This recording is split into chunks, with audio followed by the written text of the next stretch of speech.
Hey, what's up? GW coming to you live or on demand because you guys chose to hit play on this video. I just want to address a couple things. First of all, we've had a tragedy in our family. And for those of you who know, I just want to say thank you to everybody who offered their sympathies and condolences to not only me, my wife, but to our entire family.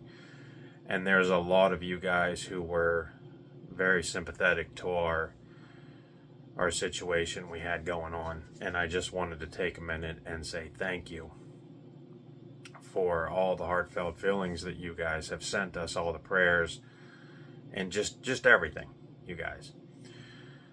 So with that being said, that is one of the reasons I've been a little bit away from you guys, because life sucks. So let's talk about a few things that just in the timeline of the tragedy, things have sort of happened. I've been noticing a few things, in the entertainment world. Just things that are crazy. First of all, there's no new news on the Toxic Avenger. If you guys remember a couple reviews back, I did sort of bring up the situation with that. Peter Dinklage has come out and said that he wishes that film would actually see the light of day because he's really proud of it. He really is. And it just seems like it's going to go nowhere fast. But he does want to see it out. In addition to our tragedy, we lost a few people, few celebrities. James Earl Jones most recently, guys, and if you guys don't know him, wow. He was the voice of Star Wars, voice of Darth Vader, excuse me. He was also on The Big Bang Theory. He was also in The Sandlot, countless other movies, and he'll never be replicated, I'm telling you. The guy was pretty cool. I always liked watching him on movies. I thought his personality was great. He was a very talented person. And it was funny because, the first time that I know who James Earl Jones was, people even from a young age were like, dude, he's the voice of Darth Vader. That's how we know him, right? And you get to Return of the Jedi, and you get to that scene where Darth Vader, his mask comes off and he's not James Earl Jones, and you're like, huh? But then you get it. You get it. He has that voice that just seems ominous. It's an iconic voice. And it's one of those things that after you watch the Star Wars films, you will never forget his voice. You will be instantly able to recognize him. So, and even in The Sandlot too, he played a very cool cat in there too. And he's done some other movies, but that is the one that's most notable. And it's just sad. It's sad for Hollywood. It's sad for, the film fans. It's just sad for everybody.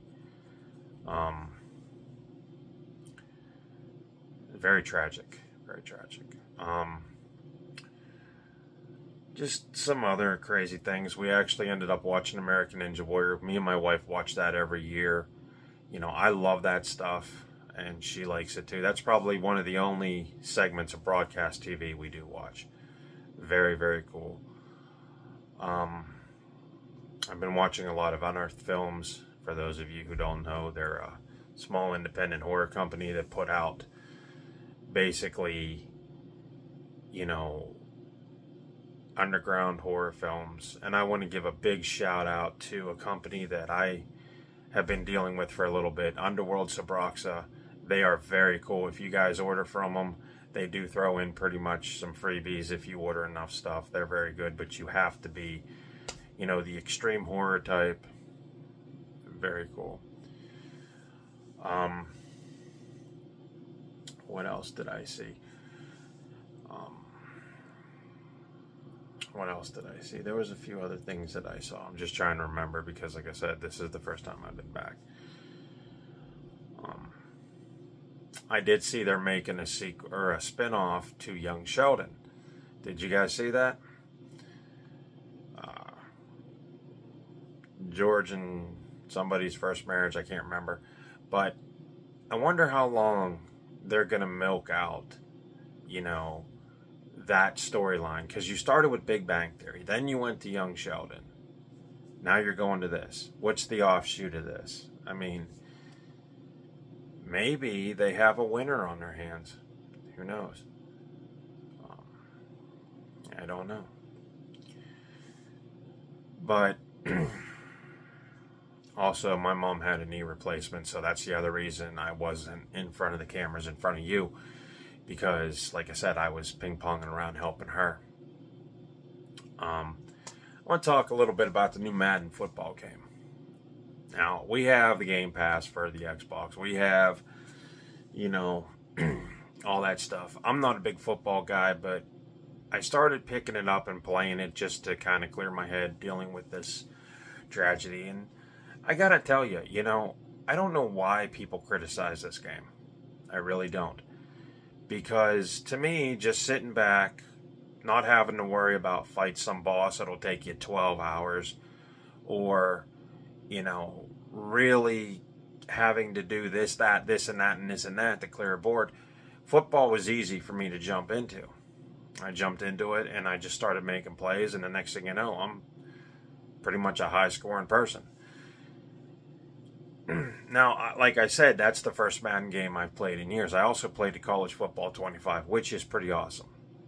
And if it got me to keep playing it, you know, I don't believe all the negative reviews of that game. I think that basically with any game, you know, you can watch any review about any video game, but if you have fun playing it, whatever. That's just like we have a copy of Lollipop Chainsaw, and they just did a repop version, which I played. People are slamming that game, bashing that game, but you know what? I had a fun time playing it the first time. My wife and I bought it when we were dating. I beat it, and it became a cult classic video game. I went back through it again with the repop, and I'll tell you what, it was a little easier. I couldn't take my hands off it. There's a few frustrating, you know, sequences in there, but for the most part, it kept my attention. I wanted to keep playing it, you know. So, I'm telling you, if your game's fun, even if it isn't that highly rated, if you like it, play it. I also beat Star Wars Outlaws. And that game was a little tedious because they needed to cut back on the stealth. I think if Ubisoft puts out a patch and makes the stealth a little bit more easier, because right in the beginning, you know, the first mission I was ready to quit. I liked it, but I always got caught, and it's insta-fail. We're going back to, you know, the 90s with the insta-fail crap, which I think was stupid. But it's a Star Wars game, and you go, yeah, Star Wars is a franchise, you know, and most of the stuff is pretty good. We'll get it, you know, and I ended up beating the thing, and it was still tedious. Story was good. I just wish they would have cut back on the stealth gameplay or made it a little bit easier, because, you know, you don't need to sneak around a rebel base. And all the movies that you see in Star Wars, basically, if you get caught, what do? You blast your way out. You can't do that in here until you've given the okay to do it, which is stupid. So, I mean, everybody was asking me what I think of it, and I'm like, it's a 7 out of 10, but it's a low 7 out of 10. You know what I'm saying? So they also released HBO released a documentary on The Sopranos. And interestingly enough, guys, I didn't know this, but Martin Scorsese was not a fan of the Soprano TV show. I didn't know that. I love Martin Scorsese. You guys know that, you know, my first movie I ever saw from him was Taxi Driver and Mean Streets. And I liked the style. I liked the grittiness. I liked the mobster mentality. I liked the actors he picked. And, you know, most of the time he directs really good stuff. And then he directed, you know, one of the most favorite movies that I have, you know, that I watched in my entire career, which is The Wolf of Wall Street. I love that movie. I will defend that movie. I love Casino because it's a rise and fall epic. You know, they take you on a ride, those films do. He also did The Irishman, which, you know, to me is one of the best films ever. But he was not a fan of Sopranos, and I didn't know that. And it was just interesting, you know, to see how that came about. And they also, I think they gloss over the fact that James Gandolfini got into a fight with the directors David Chase and, you know, the producers of the show, and wanted fired a few times. He dared them to fire. And you're reading all these facts and you're like, whoa, this is really an interesting dynamic on how the show kept going once you look at these situations. So that's that. Nothing really else going on. I did see that Terrifier 3, you guys, Terrifier 3 is becoming more and more covered in the social media. You know, every time I turn on my phone, Terrifier 3, Art the Clown kills Christmas. You know, film better than the other two, you know. So I can't wait to see that. I've also been watching, and I know people are going to criticize me for this, but I've also been watching a lot of gore movies. And it's interesting to me that, you know, like films like American Guinea Pig, or not American Guinea Pig, Black Sun, you know, Men Behind the Sun, I'm sorry, you know, that have historical value, that are deemed really, really controversially gory and brutal. You know, when you look at it, you look at the effects and you look at the shock value and you go, yeah, I could see what it had in the late 80s, but it's nothing compared to the stuff out there now. And people make a big deal. In fact, I was watching the guinea pig movies from Japan, and I don't know if you guys know this, and I'm not recommending them for anybody. I mean, if you're a true gore fanatic or an extreme horror buff, go check them out. And they're really hard to print, but you can find them on YouTube, actually, if you look hard enough. But there was one where Charlie Sheen actually thought it was a real snuff film, and it caught the attention of the FBI, who launched an investigation on it. And when you look back at that incident, you go, yeah, I could see that. But then you're also looking at a movie. Movie has a title card, has credits, has an ending. And to be honest, the one that caught the attention of the FBI was not really a structured film in story. It was just a killer on the street of Japan, kidnaps a woman, dismembers her, turns her into a human flower. I don't know. It was ridiculous. But you look at the gore effects and you go, yeah, they look real, but also there's a structure, there's actors there, there's stuff, and it just fuels the controversy. And to me, it's almost laughable because, you know, they're not real. You know what I mean? There's a title card, there's credits, there's, you know, the girl that was the victim in this probably went on to go back to her life or did another movie or a commercial in Japan, who knows. But they don't bother me. And one of the reasons those gore films don't bother me is because I was a janitor, and for X number of years, for about 16 years. And, well, I'm sorry, 14 years. And I have seen every nasty thing you could see. And when you do a job like that, you get hardened. You know, your personality gets hardened because you've seen it all. You deal with it all. So those things don't bother me. But I know that's not the answer, but it's keeping me pretty much okay. And some of the stuff I will tell you is a little much. But you look at the effects, and then you look at it from a technical standpoint, and you go, man, they made that severed head look too real, you know what I mean? And you're like, damn, that's good stuff there. But again, I'm not directing anybody in that direction. What else was I going to tell you? Also, if I know that not a lot of my fans are wrestling fanatics, but at AEW, their last pay-per-view, which is All Out, they amped up a little bit of the violence level. And it caused quite a stir in the wrestling community. In fact, people that didn't even watch the pay-per-view were commenting on social media sites, and they were saying, you know, hey, you know, I like this spot, but I couldn't handle, you know, the some of the stuff that was done in an unsanctioned lights out match. And for those of you who don't know what that is, that means when the lights go down, that means management has nothing to do with the contest about to happen. They have no say-so, rules, regulations, nothing. And it's just, it's a cheap gimmick, and it makes the matches more enjoyable. Unsanctioned means no rules. Means basically you can do anything you want to do. So they had a cage match between Hangman Adam Page and Swerve Strickland, two of the best talents in AEW.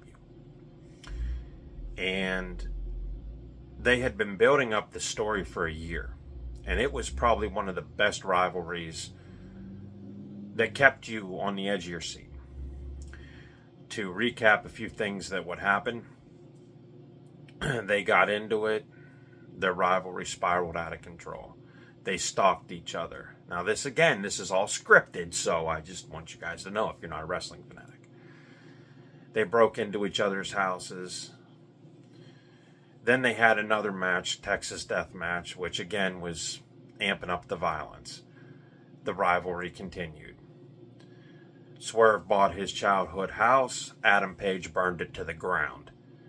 And culminated in the lights out match.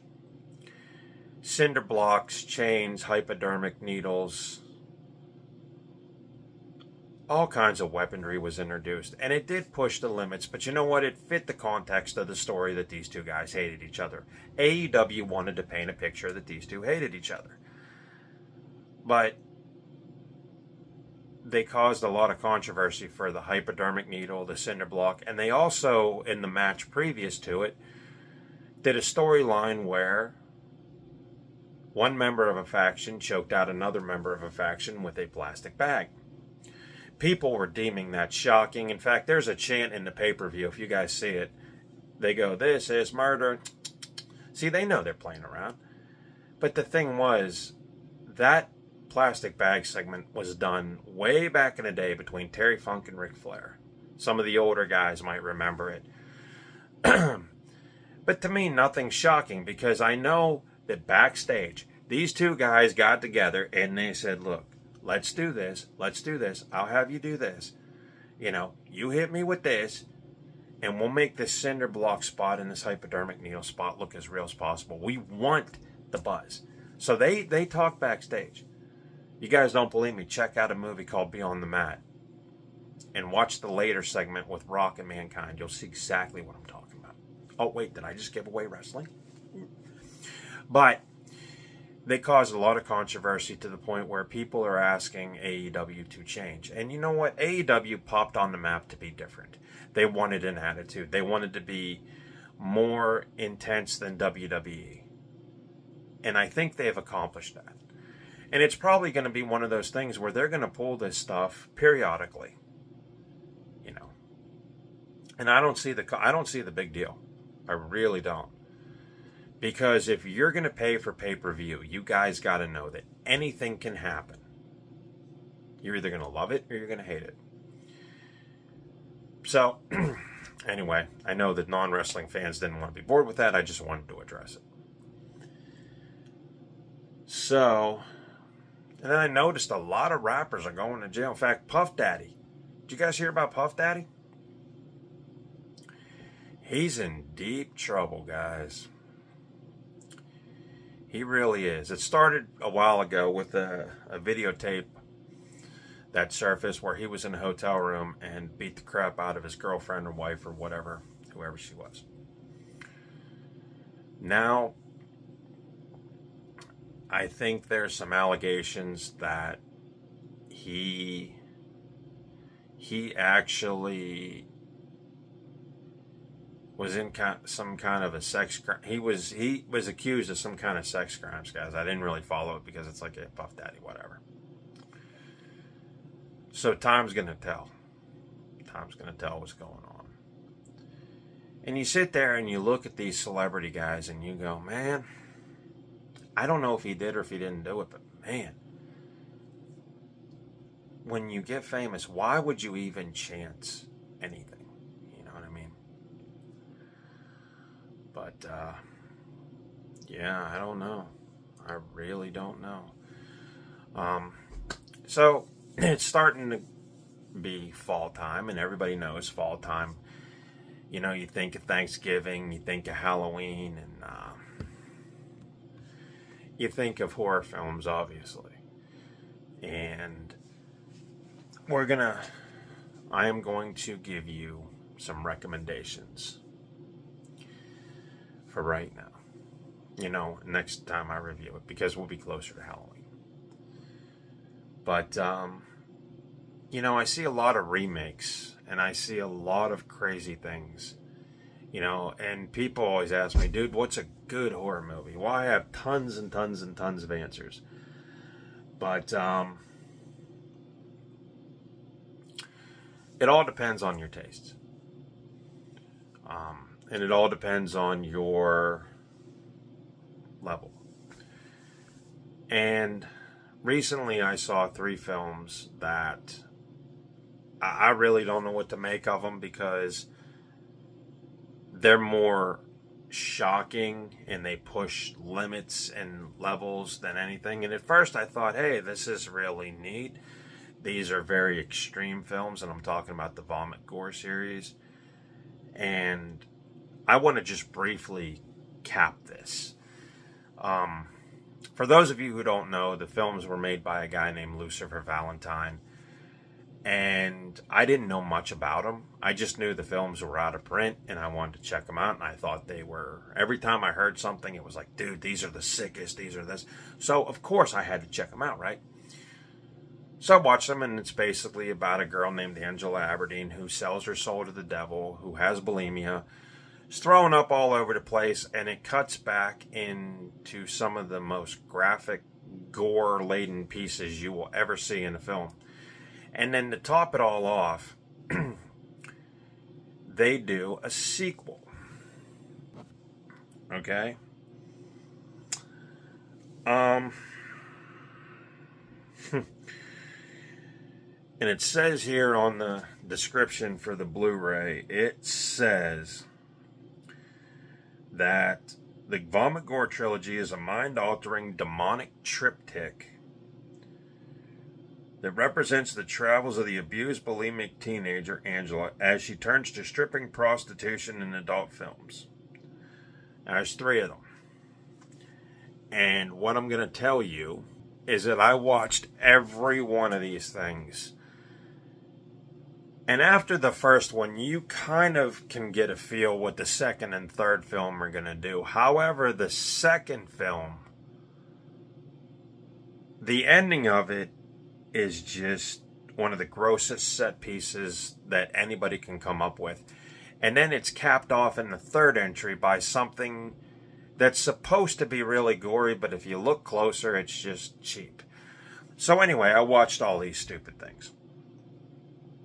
And yeah, I'm glad I watched them. However, then I started reading about the director.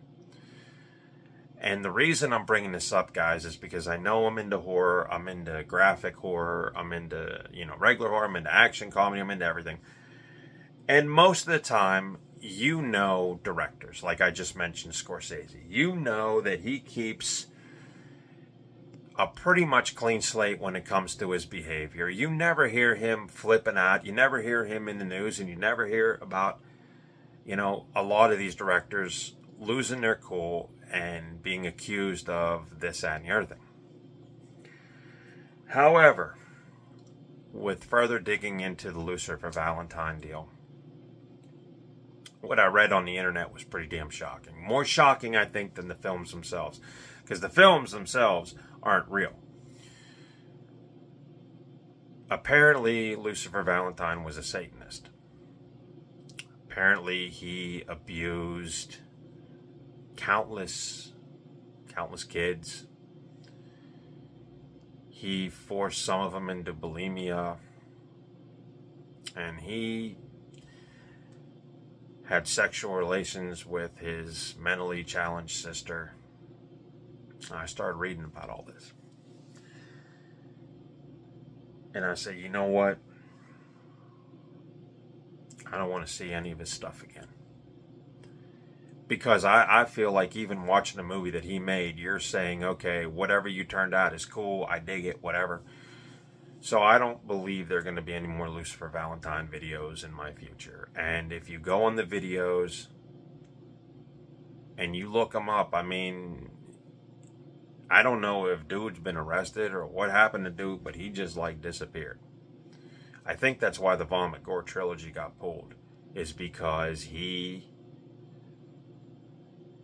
got in trouble. Now, he's only made a handful of other movies. He's made the Vomit Gore trilogy, the Angela chapters, Vomit Gore 4, Black Metal Veins, and A Perfect Child of Satan. Those are, I think, his entire filmography. I could be wrong. But hearing some of the people on YouTube, and I don't even know him. You know what I mean? I don't know what kind of dude he is. But hearing some of the real stories on YouTube, it just kind of made me a little sick. And when you watch the films, you know, I bet you if I go back and watch them again, you could pretty much see touches of that. You know. I don't know. I don't know what dude's up to, but just, it leaves a bad taste in your mouth. And there's another YouTuber called Gore Girl, and she said it perfectly when she said, you can enjoy extreme horror. You can enjoy horror without abuse. And she's right. You know what I'm saying? But I don't know what dude's deal is, and I don't know if he did or if he didn't do anything, because I missed that whole wave. I never got into this crap till recently. So, anyway. But yeah, Halloween's coming up. We got a lot of stuff to go through.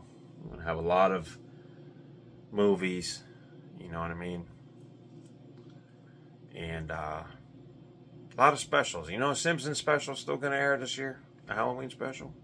Probably going to do a marathon. Those are always fun. Those are fun. So, anyway, I'm sorry I didn't have a movie review. I just wanted to give you guys a heads up and thank everybody who, like I said, more or less sent out their sympathies and prayers, and just wanted to thank, you know, the people that have done that. Because again, you know, without you guys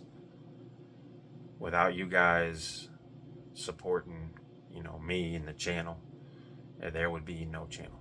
You know what I mean? I know, you know, and I really appreciate that. And it was something I was just trying to keep private. And then, like I said, once it hit the newspaper and it hit the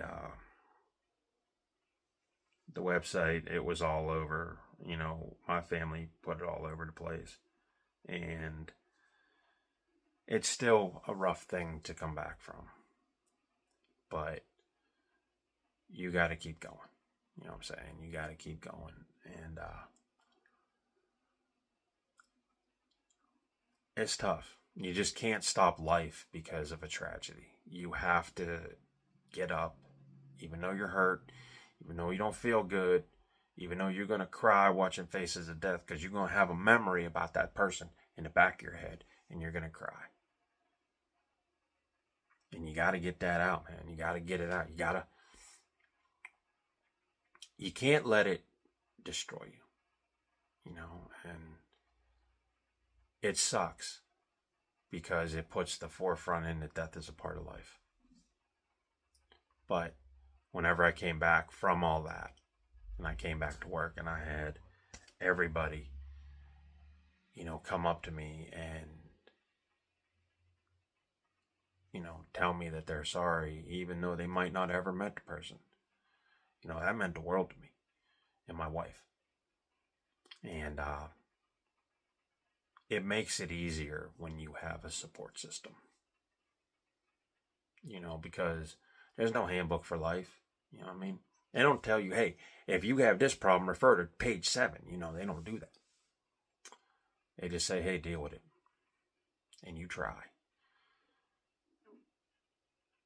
And most notably, I'd like to thank a few people. And I'm not saying these people are better than anybody else who came up to me, but I would like to thank Tom Carr, Stephanie Lawhead. I would like to thank everybody basically that I work for or work with who has actually cared about me, even in the slightest. So I'm going to try to have a more streamlined movie review for you. And I know I've been going on for about a half hour now. And I know this ain't one of my greatest YouTube reviews, but I just wanted to touch base and just mention a few things that currently has been going on with me. You know. But yeah, if you're looking for a game to play today on a rainy day, man, play College Football 25. Get the Game Pass, get the EA free trial, and check that out, man. It's pretty cool. Take it from a non-football fan. That shit is good. Anyway, thank you.